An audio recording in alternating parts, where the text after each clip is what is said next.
Hey guys, welcome to this No Limits 2 tutorial. Today we're going to teach you how to make a roller coaster in 5 easy steps. Alright, now step 1, you're going to load up the game, right?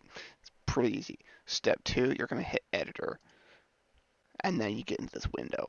Step 3, you're going to hit file, new, and you're going to make a new park. And we're going to call our park Epic City.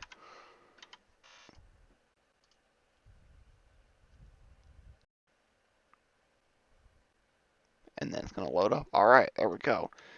And now, step 4, you're going to do new coaster, right? We're going to name our coaster something cool like a flamethrower.